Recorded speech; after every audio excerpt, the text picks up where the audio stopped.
What's up, guys? All right, I did a comping video with a 12-bar blues. We're using these simple closed forms, and I want to use those to get into a little bit more of like a funk rhythm sound. So let's get right into it. All right, we're gonna use this form: 5th fret on the 6th string, 5th fret on the 4th string, 6th fret on the 3rd string. That's what we're gonna use for right now, okay? And we're gonna work on this refractory muscle, our pull-out muscle, which we don't train a lot on all the other exercises that I do.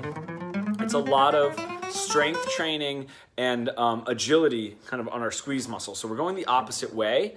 So I want you guys to work on holding the chord, pulling it out, and then gradually making that chord smaller and smaller, less and less. So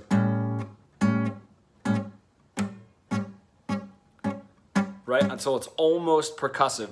Now, when you gain that much control, because you should have a lot of control on your squeeze muscle, right here, what's actually happening is, I'm gonna try to line this up, is if I go all the way down, right, and if I go all the way up, it just gives me those complete X's, but there's an in-between, right, that has a percussive sound, but still has the pitch of the rhythm chord that you're playing. And to be able to control from all the way to those, it gives you such an awesome dynamic sound.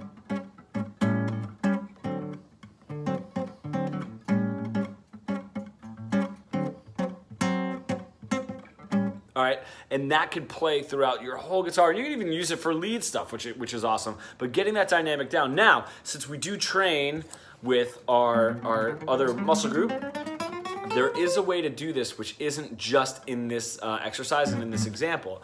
You can get yourself, because you know how they sell those, like, there's little machines that you like squeeze down. They're like all individual fingers. You can get them at Guitar Center. You can take a rubber band and make it nice and tight and work on the outer part. You'll feel it. And you're definitely gonna feel it in here. Now, this does have a few other benefits. This is great if you do start feeling any pain in your wrist, because it's like this opposite motion. All right, and then it actually helps up here. I have a little inflammation in my elbow, but what it does is it kind of like counter trains and helps support the muscles that we're always using in guitar, and it helps train that muscle just so that you can have that much control that you're gonna need to get these kind of sounds. Now, once you get these down and you're doing them on those chords, you can take it to single notes too. If you listen to bands like the Meters or like the JBs, there's a lot of lines that are just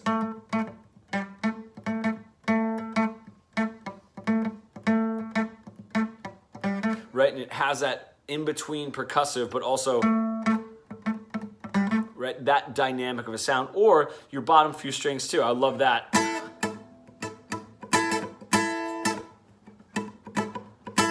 Right, there's a lot of Prince stuff that has that in there. So, so that's my lesson. I hope you guys like that. The reason that I like stressing some of this stuff is because if you're in an open jam situation or you're in an audition and you have like a bunch of guys that are sitting around, you know, like a keys player, bass player, drummer, and you guys are all kind of trading fours and jamming and seeing if the guitar player, you, are gonna stack. If you have these ideas during somebody else's solo, if you have like good comping and rhythmic ideas, that's gonna set you above a lot of the other guitar players, because a lot of guitar players strictly work on their lead stuff and their rhythm is just,